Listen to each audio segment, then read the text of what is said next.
வேலை நாட்கள் ஆகிறதுனால நம்ம இன்றைக்கி கொஞ்சம் சீக்கிரமாகவே ப்ரேயர் முடிச்சிடலாம். அடுத்த வாரத்துலேருந்து எப்போதும் போல் சனிக்கிழமை நம்முடைய தேவ கூடுகை தொடரும். இந்த ப்ரேயர் முடிஞ்சதுக்கப்புறம் அடுத்த வாரத்துலேருந்து இண்டிவிஜுவலாக கால் பண்ணி நாங்கள் ஜெபம் பண்ணிடுறோம். இப்போ நம்ம முதலாவது ஒரு பாடலை பாட போகிறோம். முதலாவது பாடல் வந்து உமக்கு பிரியமானதை செய்ய. உமக்கு பிரியமானதை செய்ய எனக்கு கற்று தாரும் தெய்வமே.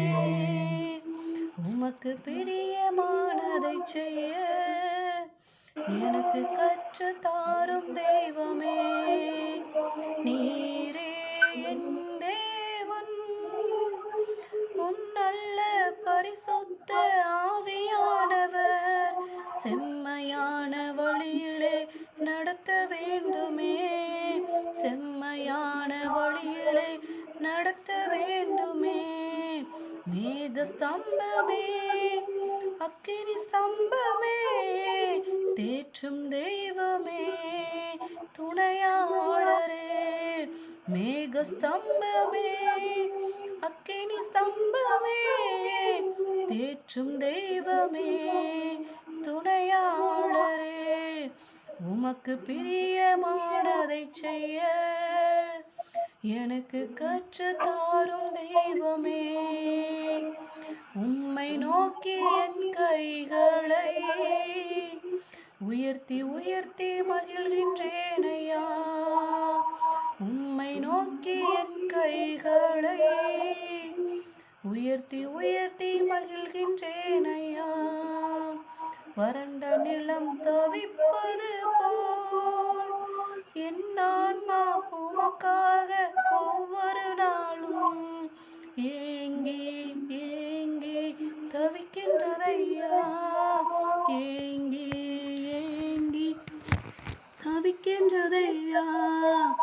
எனது ஏக்கமே, எனது பிரியமே, எனது பாசமே, எனது ஆசையே, எனது ஏக்கமே, எனது பிரியமே, எனது பாசமே, எனது ஆசையே, உமக்கு பிரியமானதை செய்ய எனக்கு கற்று தாரும் தெய்வமே. உமது அன்பை அதிகாலையில் காண செய்யும் கருணை நேசரே. உமது அன்பை அதிகாலையில் காண செய்யும் கருணை நேசரே. உம்மையே நம்பி உள்ளேன், நீர் விரும்பும் நல்ல பாதைகளை தினந்தோறும் காட்ட வேண்டும் திவ்யநாதரே. தினந்தோறும் காட்ட வேண்டும் திவ்யநாதரே. அன்பின் சிகரமே, ஆருயிரே, அணைக்கும் தெய்வமே, ஆறுதலே. அன்பின் சிகரமே, ஆருயிரே, அணைக்கும் தெய்வமே, ஆறுதலே. உமக்கு பிரியமானதை செய்ய எனக்கு கற்று தாரும் தெய்வமே. Thank you Jesus. தேங்க்யூ. இனி ஒரு பாடல் பாடிட்டு நம்முடைய கர்த்தரை வார்த்தைக்குள்ளதாக போக போகிறோம். ஆவியானவராகவே நம்ம நடத்துவாராக. ஹல்லேலூயா ஹல்லேலூயா ஹல்லேலூயா. ஸ்தோத்திரம் ஸ்தோத்திரம் ஸ்தோத்திரம் ஸ்தோத்திரம் ஸ்தோத்திரம் ஸ்தோத்திரம் ஸ்தோத்திரம் ஸ்தோத்திரம் ஸ்தோத்திரம் ஸ்தோத்திரம் ஸ்தோத்திரம். நான் போய் படிக்கிறேன். ஹல்லேலூயா ஹல்லேலூயா ஹல்லேலூயா.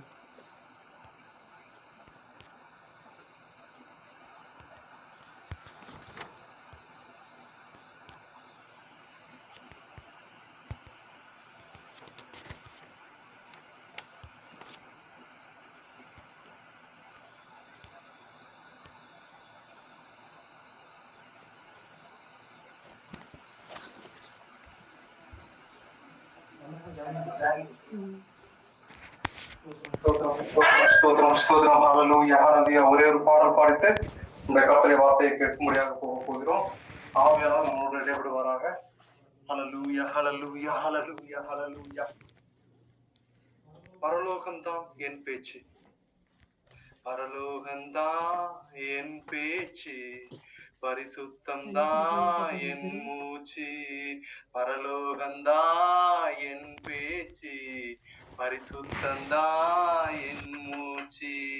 கொஞ்ச காலம் இந்த பூமியிலே, கொஞ்ச காலம் இந்த பூமியிலே, இயேசுவுக்காய் சுவிசேஷத்திற்காய், இயேசுவுக்காய் சுவிசேஷத்திற்காய், என் இயேசு வருவார் மேகங்கள் நடுவே தன்னோடு சேர்த்து கொள்வார், என் இயேசு வருவார் மேகங்கள் நடுவே தன்னோடு சேர்த்து கொள்வார், கூடவே வைத்துக் கொள்வார், என்னை கூடவே வைத்துக் கொள்வார்.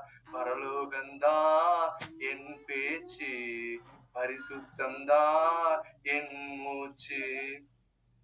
ஒரு மாற்றம் அடைந்து முகமுகமாக என் நேசரை காண்பேன், ஒரு மாற்றம் அடைந்து முகமுகமாக என் நேசரை காண்பேன், தொட்டு தொட்டு பார்ப்பேன், இயேசுவை தொட்டு தொட்டு பார்ப்பேன். பரலோகம்தான் என் பேச்சு, பரிசுத்தம்தான் என் மூச்சு. ஹல்லேலூயா. என்னோட கூட கோடான கோடி ஆன்மாக்கள் சேர்த்து கொள்வேன், என்னோட கூட கோடான கோடி ஆன்மாக்கள் சேர்த்து கொள்வேன், கூட்டி சென்றிடுவேன், நான் கூட்டி சென்றிடுவேன். பரலோகம்தான் என் பேச்சு, பரிசுத்தம்தான் என் மூச்சு. என் சொந்த தேசம் பரலோகமே எப்போது நான் காண்பேன், என் சொந்த தேசம் பரலோகமே எப்போது நான் காண்பேன். ஏங்குகிறேன் தினமும், நான் ஏங்குகிறேன் தினமும். ஹல்லேலூயா, ஹல்லேலூயா, ஹல்லேலூயா. சொர்க்கீக பிதாவே, இந்த நல்ல ஒரு இரவு வேளையிலே நாங்களுடைய வசனத்தை கேட்கும்படியாக நாங்கள் கூடியிருக்கிறோம் தகப்பனே. மனுஷனுடைய சிந்தனைகளிலே 1000 போராட்டங்கள், 1000 ஆலோசனைகள், சத்துருவானவன் தூங்குகிற வேளையிலே கலைகளை விதைத்துக் கொண்டே இருக்கிறார். சில மனுஷனுடைய வார்த்தைகள் இருதயத்தையும் சிந்தனையும் உடைக்கும் போது கர்த்தர்தான் நம் பக்கத்தில் இராவிட்டால் நாம் என்றோ நிர்மூலமாகி போயிருப்போம். சில மனுஷனுடைய வார்த்தைகளும் சில மனுஷனுடைய வார்த்தைகளும் ஸ்தோத்திரம், ஹல்லேலூயா, இருதயத்தை நிரக்குகிறது போல் இருந்தாலும் கர்த்தர் நம் ஆதரவாயிருந்து, கர்த்தர் நம் தேற்றவாளனாயிருந்து அவர் நம்மளை விடுதலையாக்கி மரண கண்ணிகளுக்கு நம்மளை தப்புவிக்க வல்லவராயிருக்கிறார். வந்திருக்கிற ஒவ்வொருவருக்காகவும் தேவ ஆவியானவரை செபிக்கிறேன் தகப்பனே. பலவீனத்தை எடுத்து போட்டு ஒரு பலத்தை கொடுத்து வார்த்தை இவர்களை உயிர்ப்பிக்கட்டும். தேவ வார்த்தை இவர்களை சமாதானத்தோடு கடந்து போடும்படியா செய்யுங்க தகப்பனே. இதில் ஆன்லைன் மூலமா கேட்க போவர்களுக்கும் தேவ ஆவியானவரை நீரே ஒரு விடுதலை உண்டாக்கி கொடுங்க. மாறன் இயேசுவின் நாமத்தில் ஜெபங்களும் ஜீவனுள்ள பரம தகப்பனே. ஆமென், ஆமென். இயேசு கிறிஸ்துவின் இனிதான நாமத்தினாலே ஒவ்வொரு வாரமும் சனிக்கிழமை இரவு 7 மணிக்கு தொடங்குகிற இந்த ஜெப கூடுகை இந்த வாரம் மாத்திரம் திங்கட்கிழமை 7 மணிக்கு மாற்றப்பட்டிருந்தது. இனி வரும் காலங்களில் ஜீவனோடு இருப்போம் என்றால், கர்த்தர் வருகை தாமதிக்குமானால் எப்போதும் போல நமக்கு சனிக்கிழமை வாரத்தின் முதல் நாளாக கருதப்பட்டு அன்றைய தினத்திலே நாம் கர்த்தருடைய வார்த்தையை தொடர்ச்சியாக கேட்க போகிறோம்.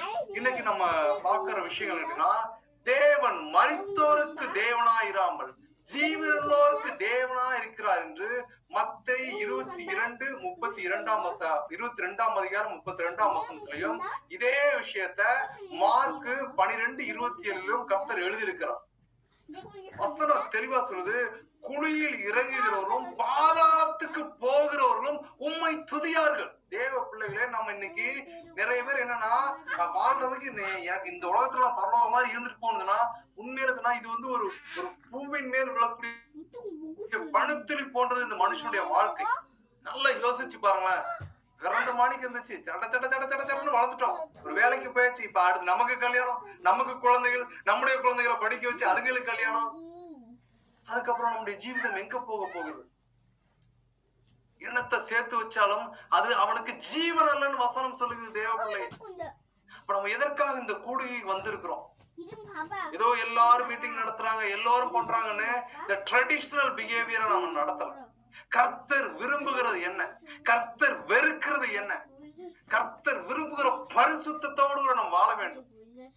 அநேகர் என்னன்னா கூடுமானால் கள்ள தீர்க்கதரிசிகளும் கள்ள போதகர்களும் எழும்பி தெரிந்து கொள்ளப்பட்டவர்களையும் வஞ்சிக்கத்தக்கதாக அநேக அற்புத அடையாளங்களை செய்வார்கள். தேவ பிள்ளைகள் ஜாக்கிரதையா இருக்கணும். வசனம் நமக்கு எச்சரிக்கிறது. வேதத்தை அனுதினமும் வாசிக்கணும். தேவனோடு கூட உறவை புதுப்பித்துக் கொண்டே இருக்கணும். அவர் விரும்புகிற காரியத்தை செய்ய வேண்டும். ஹல்லேலூயா. நம்ம தொடர்ச்சியா பார்த்துக்கிறது மரணத்தை குறித்து பார்த்துட்டு இருக்கோம். அந்த மரணத்துல வித்தியாசமான மரணங்கள் இருக்கிறது. ஒரு மனுஷன் வயது சென்று மரிக்கிறார், அது ஒரு வகையான மரணம். ஒரு மனுஷன் யுத்த காலத்துல மரிக்கிறார், அது அவனுடைய நாட்டை பாதுகாக்கிறதுக்கான ஒரு மரணம். ஒரு மனுஷன் பிரயாணம் பண்ணி போகும்போது ஒரு ஆக்சிடென்ட்ல இறந்துட்டா, எதிர்பார்க்காத ஒரு மரணம், அவனால யூகிக்க முடியல. கர்த்தர் இன்று உங்களையும் என்னையும் இந்த ஜீவனோடு எதற்காக வைத்திருக்கிறார் என்றால் அத்தகைய மரணத்திலிருந்து நம்ம தப்புவித்திருக்கிறார். கொலைகள், ஆணவ கொலைகள், பெருமைக்கான கொலைகள், பிசாசு சில எண்ணங்களை போட்டு அவனை நீ இப்படி கொண்டுறணும், அப்படிதான் நீ பெரியாலும் சொல்லிட்டு இன்று நிறைய பேர் அநேகரை கொன்று விட்டு அவர்கள் ஜெயில போய் அவருடைய ஆயுட்காலங்களை முடித்துக் கொள்கிறார்கள். பிசாசுடைய சத்தமும் சிந்தனையும் எழுப்பி அவர்களை பெருமைக்கு ரீதியாக நடத்தி கொலைகளை செய்து அவர்களின் ஜீவிதங்கள் மறைந்து போகிறது. இன்று அநேகர் என்ன பண்றாங்கன்னா அந்த கொலைகளை செய்து விட்டு தன்னுடைய செல்வத்தின் மிகுதியினால வெளியில வந்து சுகபோகமா வாழ ஜீவிக்கிறாங்க. ஆனாலும் அவருடைய ஜீவிதங்கள் நரகளா இருக்கிறது, ஒரு நிம்மதி இல்ல. இந்த வேதத்தில் இந்த கொலைகளை குறித்து நம்ம பார்க்க போகிறோம். ஹல்லேலூயா. இப்ப இந்த இடத்துல என்ன சம்பவிக்குன்னு கேட்டீங்கன்னா, இயேசு கிறிஸ்துவானவர் என்ன பண்றாரு கேட்டீங்கன்னா, அங்க இருக்கிற பரிசேயர்கள் சதுசேயர்கள் ஒரு கூட்டங்கள், அது மட்டும் கிடையாது வேதபாரகர்கள் நம்ம சொல்றோம் பாஸ்டர்ஸ், இன்னும் சொல்லணும்னா ஒரு ரோமன் கேத்தலிக்ல சொல்லுங்க ஃபாதர் சொல்லுவாங்க, சிஎஸ்ஐல சொல்றாங்கன்னா ஐயர்வான்னு சொல்லுவாங்க. ஒவ்வொரு டினாமினேஷனுக்கு ஒவ்வொரு இது வச்சிருக்காங்க. ஆனா வேதம் சொல்கிறது அவர்கள் எல்லாருமே வேத பாரகர். இப்ப இயேசு கிறிஸ்துவானவர் இந்த வேத பாரகரை குறித்து என்ன சொல்லுகிறார், அந்த பரிசேயரை குறித்து என்ன சொல்கிறார், அவர் சதுசேயரை குறித்து இயேசு கிறிஸ்துவானவர் என்ன வார்த்தை சொல்கிறார்னு நம்ம பார்க்க போறோம். முதலாவது மத்தேயு 23ஆம் அதிகாரத்தை எடுத்து பாத்தீங்கன்னா, மாயக்காரராகிய வேத பாரகரை, பரிசேயரை, உங்களுக்கு ஐயோ. ஸ்தோத்திரம். நீங்கள் தீர்க்கதரிசிகளின் கல்லறைகளை கட்டி நீதிமான்களின் சமாதிகளை சிங்காரித்து. இது இன்னைக்கு வரைக்கும் எங்க ஊர்ல நடக்கிறது உண்டு. ஒரு மிஷினரி வந்தாங்க எங்க ஊருக்கு வந்தீங்கன்னா நிறைய சவேரியம்மான்னு பேர் இருக்கும். ஏன்னா அந்த தீர்க்கதரிசி அந்த மனுஷி என்ன பண்ணா தன்னுடைய சுகபோக ஜீவிதங்களை விட்டு இந்தியா தேசத்திற்கு வந்து ஸ்பெசிபிக்கா எங்க ஊர்லதான் அவர்கள் மரணம் அடைந்தார்கள். அவருடைய சுவிசேஷம் இயேசு கிறிஸ்துவை பத்தி தங்களுக்கு உள்ளதை எல்லாம் கொடுத்து, அந்த காலத்துல கேட்டீங்கன்னா சாப்பாடுக்கு கஷ்டம், பசி, பட்டினி, நோய்கள், அநேக உபத்திரவத்தில் இருந்தவர்கள அவர்கள் என்ன பண்ணா தங்கள்கிட்ட இருக்கிறத கொடுத்து இயேசுவை ஏற்றுக்கொள், என்னிலும் பெரியவர் இயேசு கிறிஸ்து என்று அவர்கள் இயேசுவை பிரதானப்படுத்தி இயேசுவை சுவிசேஷமாய் சொல்லி வாழ்ந்தார்கள். இன்னைக்கு அவர்களுக்கு கல்லறை கட்டிட்டு ஒரு நியூ இயர் வந்துச்சு, அவருக்கு ஒரு மாலையை போடுகிறது. அவர்கள் எதற்காக கர்த்தருடைய சுவிசேஷத்தை சொன்னார்கள், எதற்காக அழைக்கப்பட்டார்கள், எதற்காக அவர்கள் வந்து அந்த இடத்துல விதைக்கப்பட்டார்கள். இத மறந்துட்டு இந்த வேத பாரதம் பரிசு என்னன்னா தீர்க்கதரிசிகளின் கல்லறைகளை கட்டி இன்னைக்கு நடந்துகிட்டு இருங்க. எங்க ஊர்ல நான் சாட்சியா சொல்றேன், அவர்களுக்கு கல்லறையை கட்டி நீதிமான்களின் சமாதிகளை சிங்காரித்து. ஒருத்தர் நீதிமான கர்த்தருக்கு பயந்து ஊழியம் பண்ணி அவன் மரித்து பட்டனா அவனுடைய நீ எல்லாத்தையும் சம்பாதிச்சு சிங்காரிச்சு வச்சுக்கிறீங்க. இயேசு கிறிஸ்துவால முன்னாடியே சொல்லிட்டாரு, எங்கள் பிதாக்களின் நாட்களில் இருந்தோமானால் அவருடன் நாங்கள் தீர்க்கதரிசி ரத்தப்பலிக்கு உடன்பட்டிருக்க மாட்டோம் என்கிறீர்கள். ஆகையால் தீர்க்கதரிசிகளை கொலை செய்தவர்களுக்கு புத்திரரா இருக்கிறது என்று உங்களை குறித்து நீங்களே சாட்சியா இருக்கிறீர்கள். இயேசு கிறிஸ்துவான இந்த ஐயர்வாளையும் இந்த பாஸ்டரையும் இவங்களையும் குறித்து எதை செய்யணும், எதுல நடக்கணும்? உங்கள்ட்ட வேதத்தை கொடுத்தேன், உங்களை நான் இதற்காக அழைத்தேன், உங்களை நான் முன்குறித்தேன். ஆனால் நீங்களோ கொடுக்கப்பட்ட கற்பனைகளையும் கொடுக்கப்பட்ட நியதிகளையும் கொடுக்கப்பட்ட வார்த்தைகளையும் கண்டிதமாயும் எச்சரிப்பாயும் ஒரு கர்த்தருக்கு பயப்படுகிற பயத்தோடு வாழ வேண்டும் என்கிற ஒரு சுவிசேஷத்தையும் அறிவிக்க அழைக்கப்பட்ட நீங்கள் என்ன பண்றீங்கன்னா, அழைத்த அழைப்பை மறந்து விட்டு எனக்கு மேல இருந்து சம்பளம் தராங்க, அதனால நான் என்ன பண்ண, இவங்கிட்ட காசை புடுங்கி இந்த உழைக்கிற மக்கள்கிட்ட இருந்து ஒரு பொய்யான வார்த்தை வேதத்துல இருந்து காட்டி, நீங்க தேசத்துக்கு நீங்க ஆலயத்தை கட்டாம இருந்தீங்கன்னா இப்படி எல்லாம் இருக்கு, பழைய பண்ணா நீங்க ஆலயத்துக்கு நீங்க தரணும்னு ஒரு மாய்மாலமாய் ஒரு ஏமாற்று காரியத்தை குறித்து பேசி அவருடைய பாவத்தையும் அவருடைய விபச்சாரத்தையும் அவருடைய நிர்விசாரமான அவருடைய அநியாயமான ஜீவிதத்தையும் நீங்கள் எச்சரிக்காமல் விட்டுக் கொண்டிருக்கிறீர்கள். இயேசு கிறிஸ்துவர் அன்னைக்கு அடிச்சு சொல்லிட்டாரு, don't follow the preachers. நீங்கள் வேத பாரகரை பார்க்காதீர்கள், ஐயர்வாளை பார்க்காத, பாஸ்டரை பார்க்காத, ஊழியக்காரனை பார்க்காத. அவர்கள் எல்லாம் கொலை செய்யத்தக்கதமாய் அவர்கள் வஞ்சகமாய் செய்கிறார்கள். நீங்கள் உங்களை பரிசுத்தப்படுத்திக் கொள்ளுங்கள் தேவ பிள்ளைகளை. அதற்கு நீங்க வேதத்தை வாசிக்கணும். Don't compare others. நீங்க மற்றவர்களை ஒப்பிட்டு பார்க்காதீங்க. அவன் பைபிள் தூக்குறான், ஆனால் இந்த தவற செய்யறானா, அவர்கிட்ட இருக்கிற ஆவி சரியில்லை. அந்த ஆவியோடு கூட அவர்களை நீ எதிர்த்து பேசி அவர்களோடு இடைபெறுவதை விட்டுட்டு வெளியில வா, கர்த்தரோடு கூட உன்னை புதுப்பித்துக் கொள். இயேசு கிறிஸ்து சொன்னாரு, தீர்க்கதரிசிகளை கொலை செய்தவருக்கு புத்திரராக இருக்கிறீர்கள். ஏன்னா இன்னைக்கு சுவிசேஷத்தை ஒரு எச்சரிப்பா சொல்றானா, அவனுக்கு விரோதமா ஒரு கூட்டம் எழும்புது, ஒரு பொல்லாத ஆவி எழும்புது, ஒரு பொல்லாத கூடிகை எழும்புது. அவன் என்ன பண்ணுனா, இவன் கர்த்தருடைய வார்த்தையை சொல்றான், இவன் கர்த்தருக்குள்ள நடத்த முயற்சி பண்றான், அதனால இவனை பத்தி தவறான காரியங்களை பேச வேண்டும், இவனுடைய ஜீவிதத்தை அழிக்க வேண்டும். இவன் எழும்பிட்டானா நரகத்துக்கு போகிற ஆத்துமாக்களை கர்த்தர் பக்கமாய் திருப்பி விடுவான். அதனால் அவனை இப்பொழுதே அழிக்க வேண்டும் என்று பிசாசு சுற்றி திரிகிறான். தேவ பிள்ளையே, உன்னுடைய ஊழியத்துல, உன்னுடைய ஜெப வாழ்க்கையில, உன்னுடைய வாழ்க்கையின் காரியத்துல வேதத்தை எதிர்த்ததுக்கு அப்புறமா, ஜெபிக்க ஆரம்பிச்சதுக்கு அப்புறமா போராட்டம் வருகிறது, உபத்திரவம் வருகிறதுனா, ஓ மகிழ்ந்து களிகூறு, ஓ பரலோகத்திலே உனக்கு பலன் மிகுதியா இருக்கும். எப்பா, உங்க தகப்பன மாதிரி, உன் தாத்தா மாதிரி நீ அதே வழியில போகாத. நான் உன்னை முன்குறித்தேன், உன்னை வேறு பிரிச்சு மாற்றிட்டேன், வெளியில வா. நீங்களும் உங்கள் பிதாக்களின் அக்கிரம் அளவை நிரப்புங்கள் அப்படி சொல்றாரு. திரும்ப சொல்றாரு, அந்த மக்களை பார்த்து, அந்த பாஸ்டர்ஸையும் அந்த ஸ்பிரிச்சர்ஸையும் பார்த்து, சர்ப்பங்களை, விரியன் பாம்பு குட்டிகளை நரக ஆக்கினைக்கு எப்படி தப்புவித்துக் கொள்வீர்கள்?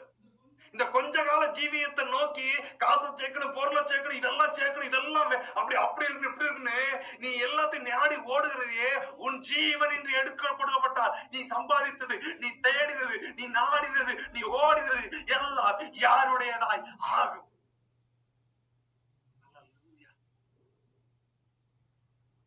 இயேசு கிறிஸ்து சொல்றாரு, ஆகையால் இதோ தீர்க்கதரிசிகளையும் ஞானிகளையும் வேத பாரகரையும் உங்களிடத்தில் அனுப்புகிறேன்.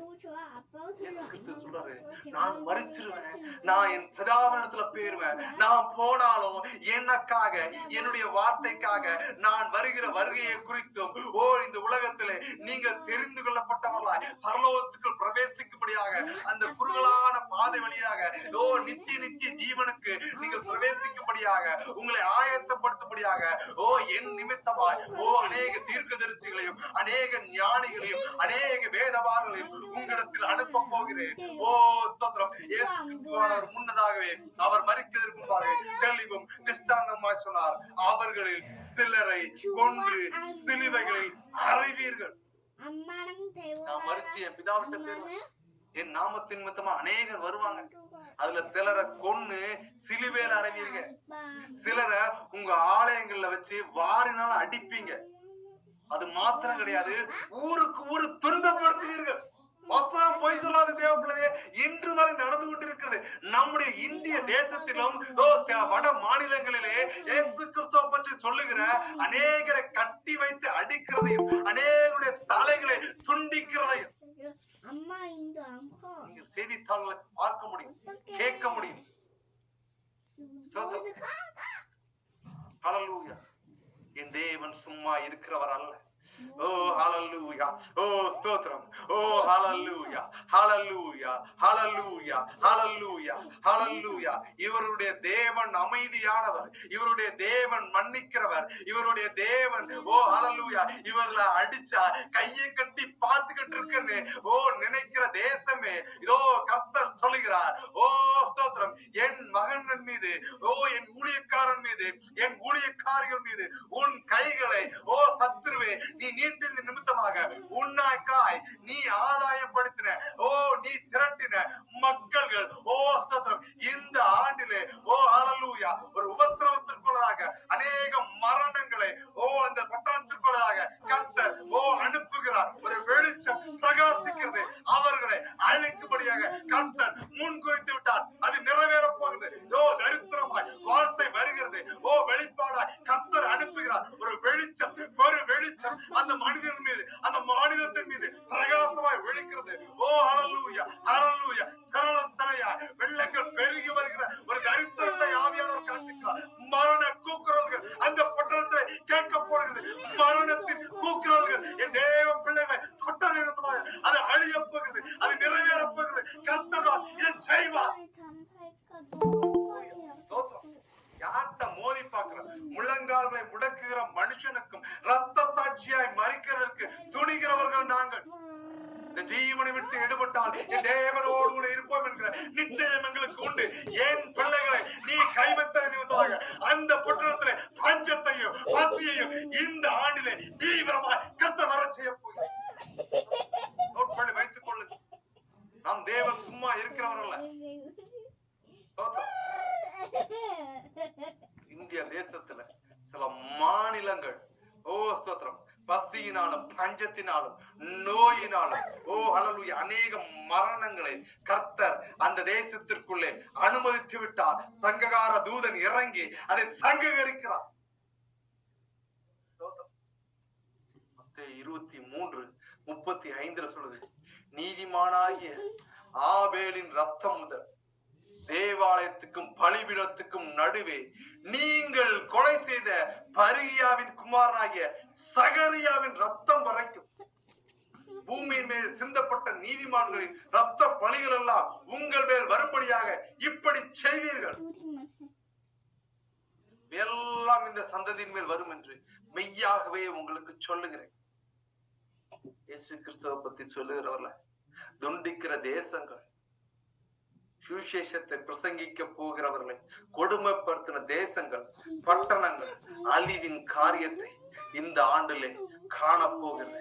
என் பிள்ளைகளை ஓ நீங்கள் அழிக்கிறதில் சித்தமாய் பிரவேசித்ததினாலே இதோ உங்கள் கட்டணங்களும் உங்கள் நாடுகளும் தீக்கிரையாய் ஓ ஹalleluya ஹalleluya சங்ககார தூதன் ஓ மரண கிரியைகளை அந்த தேசத்திற்குள்ளதாக அனுப்புகிறார்கள்.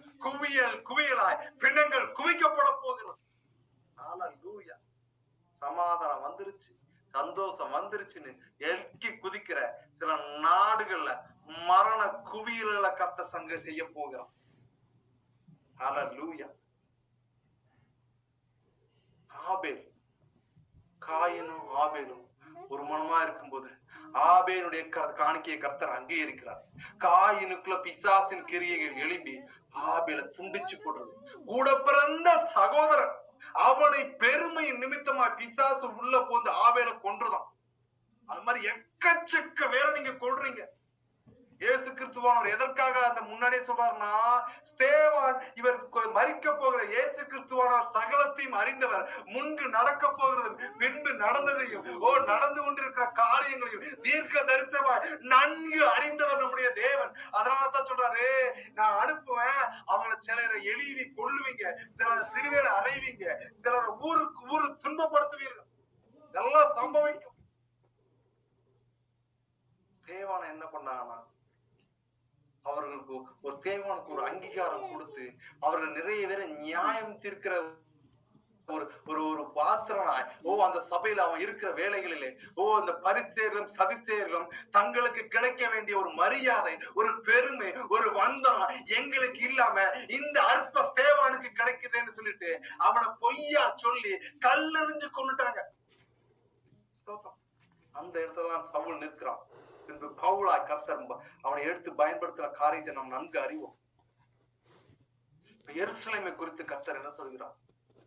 இந்த எருசலேம் பட்டம் தான் அன்னைக்கு நிறைய பேரை கொண்டுச்சு, நிறைய தீர்க்கதரிசிகளை அழிச்சது, நிறைய பேரை துன்பப்படுத்தினுச்சு. சில காலங்களுக்கு அப்புறமா எருசலேம் பட்டணமே இல்லாம போயிருச்சு. எருசலேமை குறித்து கர்த்தர் சொல்கிற தீர்க்க தரிசனம் என்ன? இயேசு கிறிஸ்துவான உரைக்கிற வார்த்தை என்ன?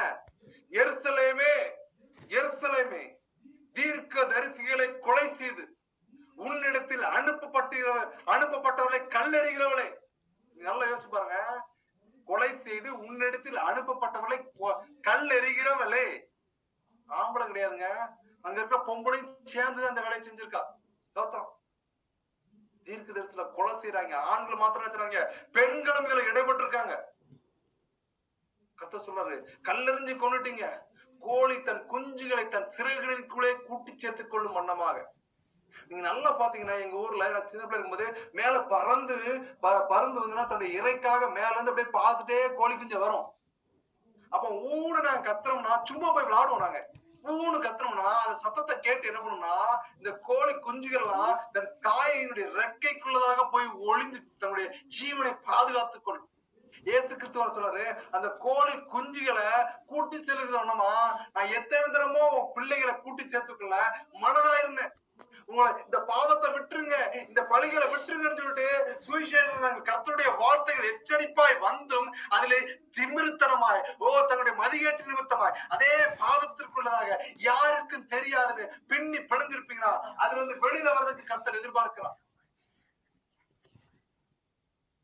சேர்த்துக் கொள்வதற்கு மனதாயத்தின் கர்த்தர் சொல்லுகிறார். அப்பதான் சொல்றாரு, நீங்க திருந்த மாட்டீங்களா? எருசலேமை பார்த்து, உங்க வீடு உங்களுக்கு பாழாக்கி விடப்படும். கர்த்தர் எருசலேமை குறித்து உரைத்த தீர்க்கதரிசனம். நீ என்ன செஞ்சு, நீ எவ்வளவு பெரிய நாடோட கூட்டணி வச்சுக்கோ, நீ என்ன வேணா பண்ணிக்கோ, ஆனால் உங்கள் வீடு பாழாக்கி விடப்படும். இயேசு கிறிஸ்துவான சொன்ன ஒரு தீர்க்க தரிசனம் அது நிறைவேறும். கடைசி காலத்துல இதை நீங்கள் பார்ப்பீர்கள். மத்தேயு 26. இப்ப இந்த இடத்துல கொலைகளை குறித்து பாத்தீங்க அப்படின்னா, இயேசு கிறிஸ்துவானவரை பிடிக்கிறதுக்காக வராங்க. அது நமக்கு அந்த சம்பவம் நமக்கு நல்லா தெரியும். இயேசு கிறிஸ்து தான் மரிக்கிறதுக்கு முன்பாக ஒரு ராப்போஜன கூடி இருக்கிற வேளையில, உங்களில் ஒருவன் என்னை காட்டி கொடுப்பான்னு சொல்லுவாரு. அப்ப நானும் ரவி நானும் போது யூதாசும் கேட்பான், நீதான்ப்பான்றவர். இப்போ இவர்கள் ஒரு மலையில போய் ஜெபிக்கிறாங்க, ஒளிய மலையில போய் ஜெபிக்கிற வேளையில கர்த்தர் சொன்னாரு, கொஞ்ச நேரம் விழுத்திருந்து ஜெபம் பண்ணுங்க, என காட்டி கொடுக்க போறான். அவருடைய ஆத்மா மரண அவஸ்தைப்பட்டு இருந்துச்சு. அது வரும் காரணங்கள் அதை குறித்து நம்ம பார்க்க போகிறோம். இப்ப இந்த இடத்துலன்னா அவர் விழித்திருந்து ஜெபம் பண்ணுங்கள், அடுத்தடுத்து ஒரு ரெக்வெஸ்ட் வச்சுட்டு போறாரு. கடைசியா 3வது தடவை பார்த்தோன்னே அவர்கள் கண்கள் நித்திரை மயக்கமா இருக்கும் போது, நீங்க இன்னும் நித்திரை பண்ணி ஓய்விடுங்க, மனுஷகுமாரன் ஒப்பு கொடுக்கப்பட போகிறார் அப்படின்னு சொல்றாரு. அப்பதான் இயேசு அவனை நோக்கி, யூதாஸ் காரியத்தை நோக்கி, சிநேகிதனே என்னத்திற்காக வந்திருக்கிறாய் என்றார். என்ன ஒரு அமைதியான ஒரு வார்த்தை, ஒரு அன்பான ஒரு வார்த்தை பாருங்க. நீதான் என்ன காட்டி கொடுக்க போறன்னு தெரியும், உன்னிட்டதான் பிசாசு உன் கையில பணம் போய் இருந்துச்சு, பணத்தினால நீ என்ன பண்றனா நீ விலைக்கு போயிட்டேன்னு எனக்கு தெரியும். அப்படிப்பட்டு என்ன காட்டி கொடுத்துட்டல. இன்னைக்கு நமக்கு என்ன ஒரு கோபம்னா, நான் உன்னை நம்பினையா, உன்னை நம்பிதானே வந்தேன், உன்னை நம்பிதானே கல்யாணம் பண்ணி வந்தேன், நான் என்ன சுகத்தை கண்டேன், என்னுடைய தேவை நீ என்ன நிறைவேற்றிட்ட அப்படின்னு அநேகர் மனைவிகள் கணவரோடு கூட எச்சரிப்பு சொல்லுவது உண்டு. சில கணவர்கள், உன்னை நான் திருமணம் பண்ணேன், என்னுடைய ஒரு பெருமைக்கும் என்னுடைய ஜீவனத்துக்கு விரோதமாக உன்னுடைய நடைகள் சரியில்லை, உன்னால நான் கேவலப்பட்டு நிக்கிறேன். கணவர்களும் மாறி மாறி சொல்லிட்டு இருக்காங்க. ஆனால் இயேசு கிறிஸ்துவோ அவரை காட்டி கொடுக்க வந்த யூதாசை பார்த்து, சிநேகிதனே என்னத்திற்காய் வந்திருக்கிறாய் என்றான். அவன் முத்தத்தினால காட்டி கொடுக்கிறான். அப்ப அவன் மேல கூட வந்தவர்லாம் இயேசு மேல கை போட்டு அவரை பிடிக்கிறாங்க. இந்த விஷயத்துல மத்தேயு, மார்க்கு, லூக்கா, யோவான் இந்த 4 அதிகாரத்திலையும் சம்பவங்கள் ஒன்று. அங்க திரளான கூட்டங்கள் இருந்ததுனால திருடரை பிரிக்கிறது மாதிரி நிறைய பேர் தீப்பந்தத்தோடும் நிறைய கூட்டங்கள் இருந்ததுனால அங்க பக்கத்துல இருந்து பாக்குறவங்க ஒரு விஷயத்த சொல்றாங்க, தூரத்துல இருந்து பாக்குறவங்க ஒரு விஷயத்த எழுதுறாங்க. மத்தேயு, மார்க், லூக்கா, யோவான் இந்த 4 பேரும் சொன்ன அந்த விஷயத்த நம்ம இப்ப வாசிக்க போகிறோம். மத்தேயுல சொல்லும்போது அப்போ அந்த இயேசு மேல கைய வச்ச உடனே அப்ப அங்க இயேசுவோடு இருந்தவன் ஒருத்தன் என்ன பண்றான்னா கைய நீட்டி பட்டயத்தை உருவி பிரதான ஆசானுடைய வேலைக்காரனை காதார வெட்டிட்டான். யாரு மேல கைய வைக்கிற? எங்க இயேசுப்பா மேல கை வைக்கிற? ஒற்றே வெட்டு காத வெட்டுனோன்னு இயேசு கிறிஸ்து சொல்றாரு அவனை பார்த்து, உன் பட்டயத்தை திரும்ப அது முறையிலே போடு. பட்டயத்தை எடுக்கிற யாவரும் பட்டயத்தாலே மடிந்து போவார்கள். If you are killing someone else, you are also killed by somebody else.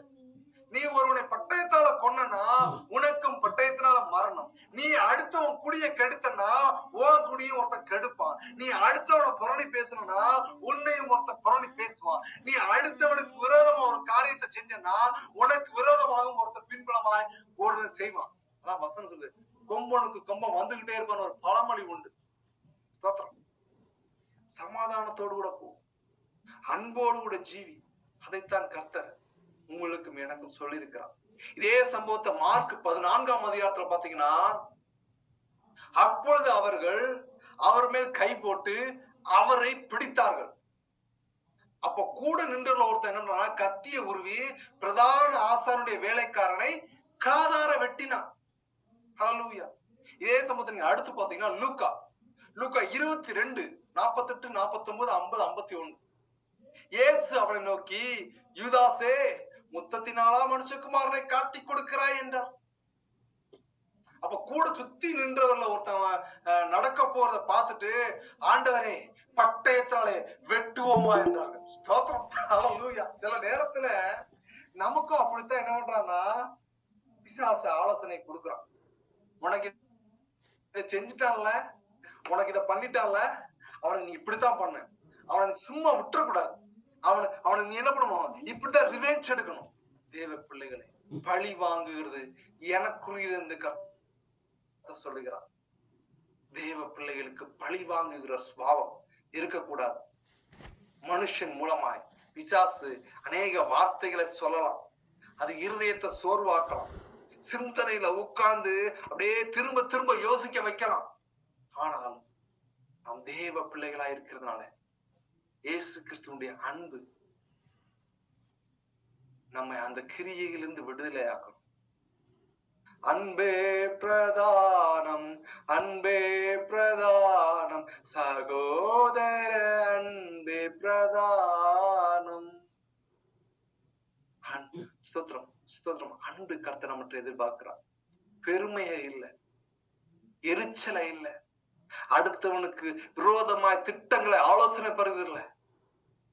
அன்பு சகலத்தையும் தாங்கும், சகலத்தையும் நம்பும். அன்புக்கு பொறாமை இல்லை. அன்பு தன்னை புகழாது, தற்பொழிவை நாடாது, தீங்கு நினையாது, சினம் அடையாது. ஸ்தோத்திரம். சந்தோஷத்துல அது மகிழ்ச்சி அடையும். அன்புக்கு பொறாமை இல்லை. அன்பு பொய் சொல்லாது. ஹல்லேலூயா. தகைய அன்பை வளர்த்துக் கொள்ளணும். ஆனா இங்க ஒருத்தர் என்ன பண்றான்னா, ஆண்டவரே உமர் ஏசப்பா உங்களுக்கு ஓகேவா, பிடிக்க வந்துட்டாங்க, பட்டை நம்மகிட்ட எல்லாத்தையும் கத்தி இருக்கு, அவன் எவ்வளவு பேர் வெட்டிருமா, சண்டையை போட்டுருமாங்கிறாரு ஒருத்தன் கேக்குறான். ஸ்தோத்திரம். ஏன்னா அவர்களுக்கு இயேசு கிறிஸ்துவானவர் இந்த விதயமாய் மரணத்தை அடைந்து நம்முடைய பாவங்களுக்காக அவருடைய சொந்த ரத்தத்தை சிந்த வேண்டும் என்கிற ஒரு தீர்க்க தரிசனம் இயேசு கிறிஸ்துவானவருக்கு தெரியும். ஆனால் கூட இருந்தவர்களுக்கு என்னன்னா, இவரை நாங்க மறிக்க விட மாட்டோம், இவர் மேல கைய வச்சா வெட்டிடுற விடல. இப்படி ஒருத்தர் சொல்லிக்கிட்டு இருக்கும் போதே ஒருத்தன் பட்டயத்தை எடுத்து ஒருத்தன் வேலைக்காரன் காதை வெட்டிட்டான். அந்த பட்டயத்தை எடுத்து வெட்டுனது யாரு, வேலைக்காரன் பேர் என்னங்கிறத யோவான் எழுதிய தீர்க்கதரிசன புஸ்தகத்துல எழுதப்பட்டிருக்கிறது. அதை நம்ம அடுத்து பார்க்க போகிறோம். அப்ப இயேசு நிறுத்துங்க, ஹல்லேலூயா, பிடிக்க வந்திருக்காங்க, ஒரு சைடு அவர் கூட இருக்கிற ஸ்தோத்திரம் சீடர்கள் என்ன பண்றாங்கன்னா, பட்டயத்தை எடுத்து வெட்டிடுவோம் குத்திருவோம் சொல்லிட்டு இருக்கிறதுல அங்க ஒருத்தன் பட்டயத்தை எடுத்து வெட்டவே செஞ்சுட்டான். ஒரு வேலைக்காரனுடைய ஒரு ஒரு பிரதான ஆசாரிய வேலைக்காரனை வலதுகாரா வெட்டிட்டான். வலதுகார துண்டை கட் பண்ணிட்டான். அப்ப இயேசு கிறிஸ்து ஏன் நிறுத்துன்னு சொல்லிட்டு அத்தோட போல தன்னை பிடிக்க வந்திருக்கிறான்னு தெரியும். அவன் தான் தன் மேல இயேசு கிறிஸ்து மேல கைய போட்டிருக்கான். கைய போட்டதுனாலதான் அவன் காதை வெட்டியிருக்காங்க. ஆனாலும் இயேசு கிறிஸ்து என்ன பண்ணார்னா, அவனை சொஸ்தப்படுத்தினான். அவனை காதை தொட்டு வெட்டுன காதை சரி பண்ணி விடுறாருங்க. எவ்வளவு பெரிய அன்பு, எவ்வளவு பெரிய தயவு. ஹல்லேலூயா. யோவான் 18ஆம் அதிகாரத்துல எழுதப்பட்டிருக்கிறது. தெளிவும் திஷ்டாந்தமாய் நடந்த சம்பவங்களை பேரோட குறிக்கப்பட்டிருக்கிறது. இப்ப இந்த இடத்துல நடக்குது என்னன்னு கேட்டீங்கன்னா, அந்த கூட்டத்துக்குள்ள இயேசு கிறிஸ்து யாருன்னு தெரியல. நான் நைட்டு தான் பிடிக்க வந்திருக்கிறாங்க. அப்போ அவங்க தேடி தேடி சுத்தி சுத்தி அலைகிறாங்க. அப்ப இயேசு கிறிஸ்து கேட்கிறாரு, யாரப்பா தேடுறீங்க, யார தேடுறாங்க? இயேசுவை தேடுறாங்க. நான் தாங்கிறாரு. கேட்க மாட்டேங்கிறாங்க. திரும்பியும் யோவான் 18ஆம் அதிகாரம் 7ஆம் வசனம், அவர் மறுபடியும் அவர்களை நோக்கி யாரை தேடுகிறீர்கள் என்று கேட்டார். அவர்கள் நசரனாகிய இயேசுவை தேடுகிறோம் என்றார்கள். இயேசு பிரதித்திரமாக, அவருக்கு தெரியும் நம்ம தான் பிடிக்க வந்திருக்காங்க, இதான் நடக்க போகுது நன்று தெரியும். தெரிந்திருந்தும் தன் மரண ஆக்கு இவ்விதமாய் நான் மறிக்க போகிறேன் என்பதை தெரிந்திருந்தும், ஸ்தோத்திரம், அந்த பெத்ர அந்த மலைகளின் மேல அவர் ஜெபிக்கிற வேலை அவருடைய கண்ணீர் துளி அங்க ரத்தமா மாறி விழுந்துருச்சா. பெத்செமனே எனப்பட்ட மலையில இயேசு பிரதித்திரமாக, நான் தான் என்று உங்களுக்கு சொன்னேன், என்னை தேடுகிறது உண்டானால் இவர்களை போக விடுங்கள் என்றார். ஏன் அப்படி சொல்றாருன்னா, பழைய ஏற்பாட்டை சொல்லிருக்கு, அவர் கொடுத்ததுல யாரையும் அவர் மறிக்கிறதுக்கு ஒப்புல, அவரே தன்னை மனுஷர்கள் குமாரனுக்காக, மனுஷனுடைய பாவத்திற்காக அவரே தன்னுடைய ஜீவ பலியாக கொடுத்தாரு சொல்லப்பட்டிருக்கிறது. நீர் எனக்கு தந்தர்ல ஒருவனை நான் இழந்து போகிறேன் என்று சொல்லிய வசனம் நிறைவேற முடியாத சொல்றாரு. என்னதான் தேடுறீங்கன்னா என்னுடைய சீடர்கள் எல்லாத்தையும் போக விடுங்கிறார். இப்படி பேசிக்கிட்டு இருக்க வேலையிலதான் ஒருத்த காதை ஒரு கத்தி எடுத்து ஒருத்தன் வெட்டினா நம்ம சொன்னோம்ல, அது யாரும் கிடையாதுங்க. அப்பொழுது சீமோன் பேதுரு, நம்மதான் பேதுரு தான், ஸ்தோத்திரம், பேதுரு மாமா தான். சீமோன் பேதுரு தன்னிடத்தில் இருந்த பட்டயத்தை உருவி பிரதான ஆசாருடைய வேலைக்காரனை வலது காதார வெட்டினான். அந்த வேலைக்காரனுடைய பேருனா மல்கூஸ் என்று பெயர். சின்ன பிள்ளைல கொஞ்சம் விளாட்டுக்கு சொல்லுவோம், மல்கூஸ் மண்டையா அடிக்கும். தோத்திரம், அந்த மண்டை எப்படி இருக்குன்னு கேட்டீங்கன்னா, ஒரு ஷேப் இல்லாம ஒரு வித்தியாசமா இருந்துச்சுன்னா மல்கூஸ் மண்டையா மாறாண்டான்னு பட்டாவே இருப்பாங்க.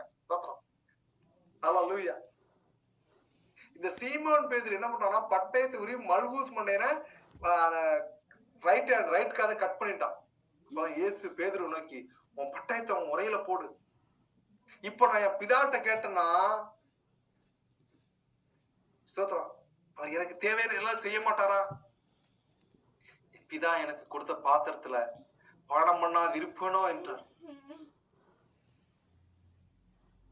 மத்தேயு 24. திரும்ப இந்த சம்பவங்கள்லாம் நடக்கிறதுக்கு முன்பதாக இந்த ஒலிவ மலையில வச்சு ஒரு இன்சிடென்ட் நடக்குது. என்ன இன்சிடென்ட் நடக்குதுன்னு கேட்டீங்கன்னா, அவர்கள் ஜெபிச்சுக்கிட்டு இருக்கிற வேளையில சீசர்கள் வந்து இயேசுட்ட ஒரு கேள்வி கேட்கிறாங்க, இவையெல்லாம் எப்போ சம்பவிக்கும்? உம்முடைய வருகைக்கும் உலகத்தின் முடிவுக்கும் அடையாளம் என்ன, எங்களுக்கு சொல்ல வேண்டும் என்றார்கள்.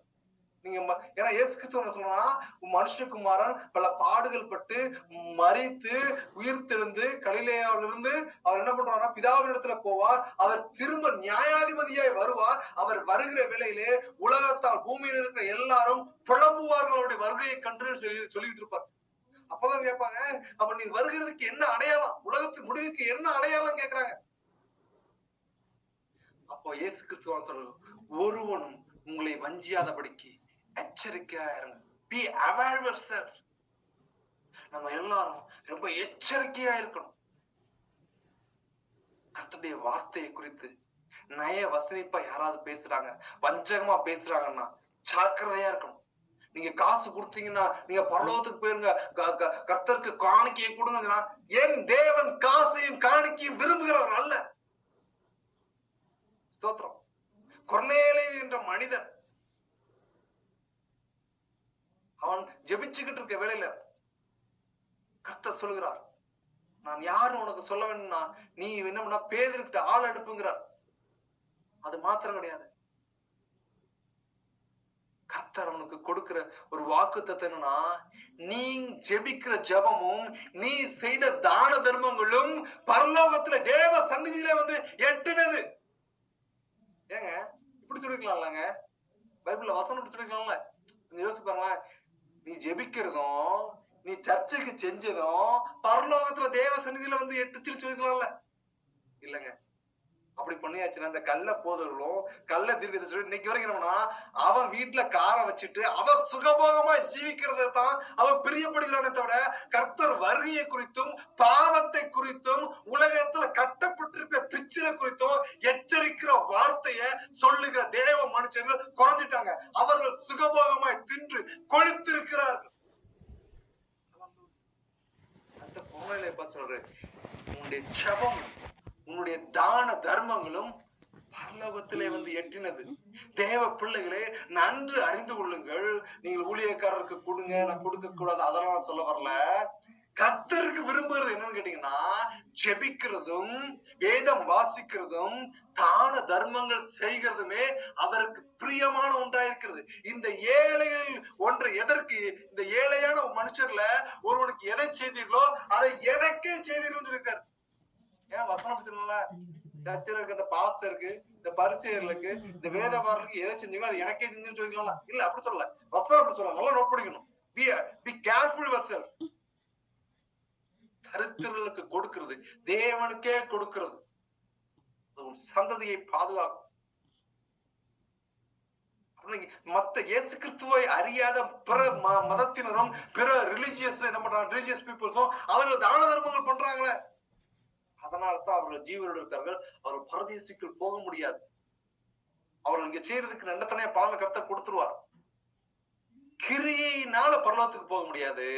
இயேசு கிறிஸ்துவை தன்னுடைய சொந்த இரட்சகராக ஏற்றுக்கொண்டு பிதா குமாரன் பரிசுத்தாவின் நாமத்தினாலே ஞானஸ்நானம் பெற்று தன் பாவத்தை விட்டு வெளியில வந்து தான் ஜெபிச்சு வேதம் வாசித்து தான் பெற்ற அனுபவத்தை மற்றவர்களுக்கு சுவிசேஷமாய் சொல்வதோடு மட்டுமல்ல அநேக தான தர்மங்களை செய்து வருகிறது. பரலோகத்திலே நம்முடைய ஜெபத்தை கொண்டு போய் சேர்க்கிறது. தேவ பிள்ளைகளை, ஒருவன் உங்களை வஞ்சியாதபடிக்கு எச்சரிக்கையாயிருங்கள். ஏனெனில் அநேகர் வந்து என் நாமத்தை தரித்து கொண்டு நானே கிறிஸ்து என்று சொல்லி அநேகரை வஞ்சிப்பார்கள். அது மாத்திரம் கிடையாது, மத்தேயு 24:6 சொல்லுகிறது, யுத்தங்களின் செய்திகளையும் கேள்விப்படுகிறீர்கள், கலங்காதபடி எச்சரிக்கையாருங்கள்.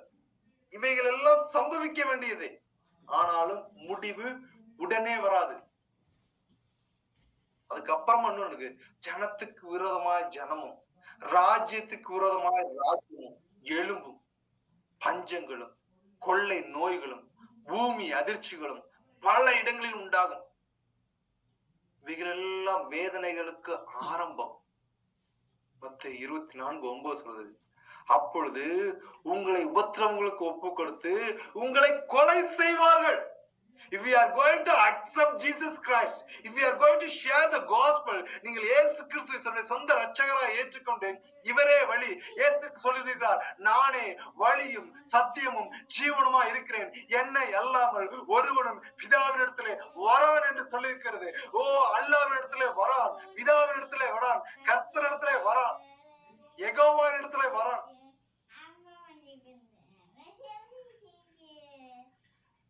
இயேசு கிறிஸ்து ஏத்துட்டு சொல்லும்போது என்ன பண்ணுவோம்னா, உங்களை கொலை செய்வார்கள், என் நாமத்து நிமித்தம் நீங்க சகல ஜனங்களாலும் பகைக்கப்படுவீர்கள். வசனம் ரொம்ப தெளிவா சொல்லுது.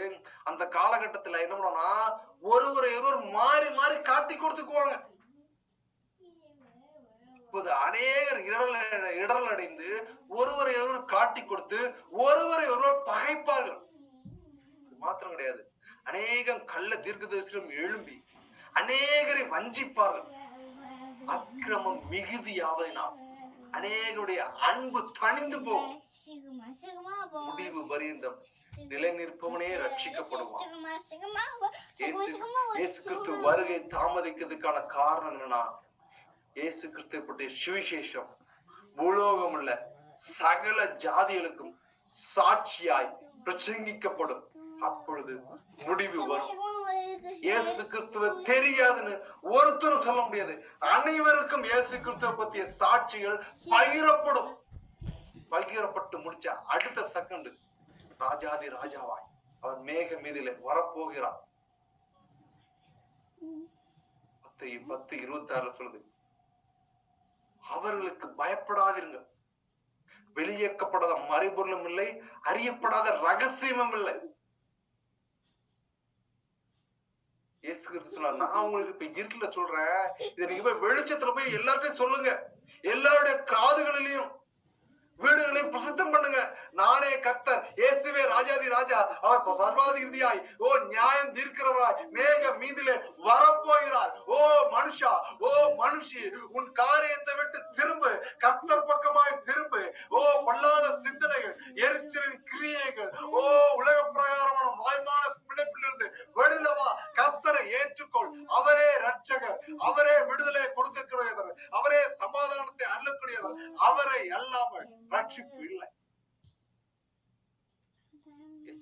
சொல்லுகிறார் மத்தேயு 10:28 ஆத்துமாக்கை கொல்ல வல்லவர்களாயிராமல் சரீரத்தை மாத்திரம் கொல்லுகிறவர்களுக்கு நீங்கள் பயப்பட வேண்டாம். They are not going to kill our soul. அவர் நம்முடைய ஆத்மாவை கொல்ல முடியாது. மிஞ்சி போன நம்ம தலையை துண்டிச்சு இந்த சரீரத்தை மாத்திரம் தான் அழிக்க முடியும். ஆனா இந்த ஆத்மா, இந்த ஜீவன் தன்னை கொண்டு தேவனிடத்திற்கு போகும். அதை அவங்களால ஒண்ணுமே செய்ய முடியாது. இந்த உலகத்துல எதுவும் செய்ய முடியாது. அதனால நீங்க பயப்படாதீங்க.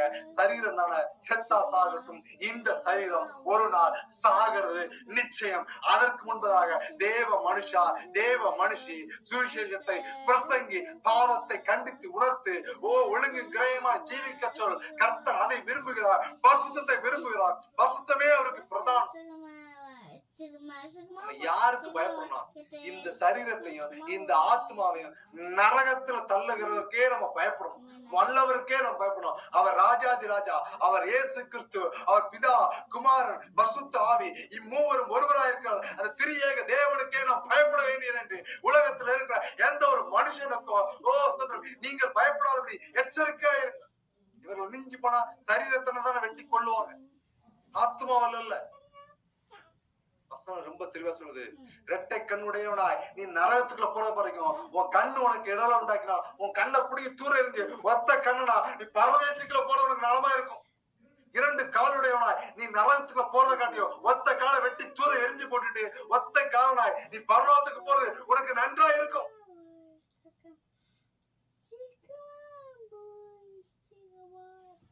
எதற்காக இந்த இயேசு கிறிஸ்து ஒப்படைச்சாங்க? எதற்காக அவர் சிலுவையில் அடைக்கப்பட்டார்னா, தீர்க்கதரிசிகள் முன்னதாகவே சொல்லியிருந்தாங்க.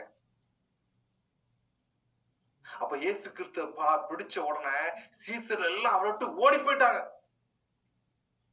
இப்ப 2 பேர் இயேசு கிறிஸ்துவோட பிரயாணம் பண்ணி போறாங்க. ஒண்ணு யூதாஸ் காரியத்து, இன்னும் நம்ம பேதுரு மாமா. எங்க பிடிச்சு கொண்டு போனாங்கன்னா இயேசு கிறிஸ்துவ மத்தேயு 26:57 57ஆம் அதிகாரத்துல சொல்லப்பட்டிருக்குது, காய்பாவின் இடத்திற்கே கொண்டு போனார்கள். அப்ப அந்த இடத்துல வேதபாரகர் மூப்பர் எல்லாம் கூடி வந்துட்டாங்க. பேதுரு தூரத்தில் அவருக்கு பின் சென்று பிரதான ஆசாரிய அரண்மனை வரைக்கும் வந்து உள்ள பிரவேசித்து முடிவை பார்க்கும்படியாக சேவகரோடு உட்கார்ந்து இருந்தான். அதுக்கு முன்னாடி நமக்கு தெரியும் இயேசு கிறிஸ்து சொல்றாரு, எல்லாரும் ஓட நான் அவரை விட்டு வரைஞ்ச மாட்டேன், ஓட மாட்டோம் சொன்னான். சொன்னதை நிறைவேற்றணும்ல, வாயில சொல்லிட்டோம்ல. ஆனா இயேசு சொன்னா, நீ நாளைக்கு காலையில சேவல் கூறதுக்கு முன்பாக நீ என்னை 3 தடவை மறுதலிப்பாய்ன்னு சொல்லுவார். அந்த வசனம் நிறைவேறிச்சு. ஹல்லேலூயா. 2 மனுஷர்கள் கூட இந்த சீடர்கள் எல்லாம் ஓடி போயிட்டாங்க. ஒண்ணு யூதாஸ் காரியத்துக்கு கூடவே போறான், 2வது பேதுரு கூடவே போறான். மத்தேயு 27ஆம் அதிகாரம் சொல்லுது, விடிய காலம் ஆனபோது சகல பிரதான ஆசாரியரும் ஜனத்தின் மூப்பரும் இயேசுவை கொலை செய்யும்படி அவருக்கு விரோதமாய் ஆலோசனை பண்ணி, அவங்களுக்கு பிளான் என்னன்னு கேட்டீங்கன்னா, இயேசு கிறிஸ்துடைய பேர் பிரஸ்தாபமாயிற்று. அவருடைய பேர் அறியப்படாத பட்டணங்கள எருசலேம்ல இல்ல. அவருடைய கீர்த்தி அவர் வாராருன்னு சொல்லிட்டாங்கன்னா அவ்வளவு திரள் கூட்டம். இதெல்லாம் பார்க்கும்போது இந்த மூப்பர்களுக்கும் இந்த பிரதான ஆசாரியர்களுக்கும் என்ன பிரச்சனைனா, நம்ம வந்தாதான் கூட்டம் வரும், நமக்கு கூடுகிறத விட இவனுக்கு கூடுகிறது அதிகம் சொல்லிட்டு இயேசு கிறிஸ்து மேல ஒரு பொறாமை பிசாசு அவர்களுக்கு ஏவணும். இந்த பொறாமை நிமித்தமா தான் இயேசுவை கொலை செய்யறதுக்கு இவங்க முற்பட்டாங்க. இப்ப அவரை கட்டி கொண்டு போய் பிலாத்து இடத்துல ஒப்பு கொடுத்துட்டாங்க. அப்ப அவரை காட்டி கொடுத்த யூதாஸ் என்ன பண்றான்னா, அவன் கூடவே டிராவல் பண்ணிட்டு போறான். யாரு? அந்த ரிச்சஸ்ட் பீப்புளோட. அவனுக்குள்ள ஒரு எண்ணம் என்னன்னா, இயேசு கிறிஸ்துவான நிறைய இடங்கள் என்ன பண்ணா, அவர்களை பிடிக்க வரும்போது அவர் மறைந்து போயிருவார், அவர்களை கடந்து போயிருவார், அவங்களால அவர் பிடிக்க முடியாது. இதெல்லாம் பார்த்தோம்னா நம்ம அவரை காட்டி கொடுப்போம். நிறைய ஒரு 30 வெள்ளிக்காசு கிடைக்குது, நம்ம என்ன பண்ணுவோம், நம்ம கையில வச்சுக்குவோம். அவரை பிடிக்க வரும்போது அவர் மறைஞ்சிருவார்னு நினைச்சான். ஆனா அது அப்படி நடக்கல. அவரை பிடிச்சு கொல்ல போறாங்கன்னு தெரிஞ்ச உடனே மத்தேயு 27:3 அவரை காட்டி கொடுத்த யூதாஸ் அவர் மரண ஆட்களுக்குள்ள தீர்க்கப்பட்டதை கண்டு மனஸ்தாபப்பட்டு அந்த 30 வெள்ளிக்காசையும் பிரதான ஆசாரியத்தை திரும்ப கொண்டு வந்துட்டு என்ன சொல்றான்னா, குற்றமில்லாத ரத்தத்தை நான் காட்டி கொடுத்துட்டேன், நான் பாவம் செஞ்சேன் அப்படி சொல்லிட்டு அந்த காசு அவங்ககிட்ட கொடுக்குறான். தேவை, அவங்க வாங்க மாட்டேன்ட்டாங்க. எங்களுக்கு என்ன, அது ஓம்பாடு, நீதான் காட்டி கொடுத்த, அதெல்லாம் நாங்க வாங்க முடியாது, டீல். அவன் என்ன பண்ணா, வெள்ளிக்காசை தேவாலயத்துல இறந்துட்டு புறப்பட்டு போய் 4 கொண்டு செத்தான். இப்ப 2 பேர் இந்த இடத்துல நீங்க பாத்தீங்கன்னா, இயேசு கிறிஸ்து கொலைக்காக மறிக்கிறதுக்காக ஒப்பு கொடுக்கப்படும் போது அவரை தெரியாது, அவரை சபிக்கவும் சத்தியம் பண்ணவும் தெரிஞ்சான் பேதுரு. இந்த சேவல் கூன உடனே அவன் என்ன பண்ணானா, அவர் சொன்ன வார்த்தை நிறைவேறிச்சு. அவர் பேதுருவை திரும்பி பார்க்கிறார். அவன் மனம் நொந்தவடா, நீர் சொன்னது நிறைவேறிச்சு, நான் பாவி என்று தன் கண்களை மறைத்து தன் கண்களில் கண்ணீரை விட்டு தேவனோடு ஒப்புரவாகிறார். நீர் என்னை பயன்படுத்துவதற்கு நான் எம்மாத்திரம், நான் கேட்டிலும் பெற்றிலும் உம்மை தூசிக்கவும் இவர் அறியாதுன்னு சொல்லி திட்டம் செஞ்ச நீர் என்னை பயன்படுத்த நான் எம்மாத்திரம். அவன் அழுது தன் மரண ஆக்கினைக்கு விரோதமாய், ஓ ஹல்லேலூயா, அவன் தன்னுடைய ஜீவன் போனால் பரவாயில்லன்னு, ஓ ஹல்லேலூயா, அந்த இடத்துல நான் அவரை விட்டுட்டேனே, சபிக்கவும் சத்தியமான சொன்னேன். அவன் தன்னுடைய மனம் திரும்புதலுக்கு விரோதமாய் கர்த்தரிடமாய் திரும்பி தன் பாவ கரைகளையும் தன்னுடைய பேசின வார்த்தைகளுக்குமாக கர்த்தரிடத்துல மன்னிப்பு கேட்டான். அவனை சிலுவையில் அறையும் போது பேதுரு என்ன பண்றான் தெரியுமா, ரத்த சாட்சியாய் மறித்தவதான் அந்த பேதுரு. தயவு செஞ்சு ஏசப்பாவை சிலுவையில் அடிச்ச மணிக்கு நான் அடைக்காதீங்க. பேதுரு இயேசு கிறிஸ்து மேலான அற்புத அடையாளங்களை செய்தார். பேதுரு நடந்து போவதில்லை, இயேசு என்னென்ன செய்தால் அதுக்கு மேலான அநேக அற்புதங்கள். மரித்தவர்களையும் அவன் உயிரோடு எழுப்பினான், பிணியாளிகளையும் சுத்தமாக்கிறான். இயேசு கிறிஸ்துவுக்கு இணையாக பேதுரு உயர்த்தப்பட்ட வேலைகளிலே அவன் சொல்றான், தயவு செஞ்சு என் பரமபிதாவுக்கு ஒப்பாக என்ன சிலுவையில அப்படி எடுக்காங்க, தலைகீழா என்ன சிலுவையில அடங்கன்னா. தேவனோடு பரதேசத்தில் இருக்கிறார் பேதுரு. நாம் ஜீவனோடு கூட நாம் மரித்து உயிரோடு எழுந்திருப்போமானா பேதுருவை நாம் அங்கே பார்ப்போம், அவரை தொட்டு தொட்டு பார்ப்போம். நீர் செய்த ஊழியத்துல நாங்க கால்வாசியோட செய்யல, நீர் பிரதானமானவர், அவரோடு கூட நாம் பிரயாணம் பண்ண முடியும், 1000 வருஷம் அரசாட்சியில ஜீவனோடு கூட இருக்க முடியும். இந்த யூதாஸ் காரியத்து அவன் என்ன பண்ணான், காட்டி கொடுத்துட்டான், மனஸ்தாபப்பட்டுட்டான். அவனுக்கு ஒரு உணர்வு இருந்துச்சு, குற்றம் இல்லாத ரத்தத்தை நான் காட்டி கொடுத்துட்டேனே, நான் பாவம் செஞ்சேன்னு சொன்னான். ஆனா அவன் என்ன பண்ணலன்னு கேட்டீங்கன்னா, செய்த பாவத்தை உணர்ந்து கர்த்தரோடு கூட அவன் ஜீவனோடு இருக்கிற வேளையில அவன் மனம் திரும்புதலை தெரிந்து கொள்ளவில்லை. தேவை பிள்ளைகளை, இன்னைக்கு நம்மள நிறைய பேர் அப்படித்தான் நம்முடைய ஆத்துமாக்களை கொலை செஞ்சுக்கிட்டு இருக்கிறோம். இது பாவம்னு தெரிஞ்சு துணிகரமாய் செய்து கொண்டு இருக்கிறோம். இதை விட்டு வெளியில வர கர்த்தர் மனம் திரும்புதலை எதிர்பார்க்கிறார். ஹல்லேலூயா.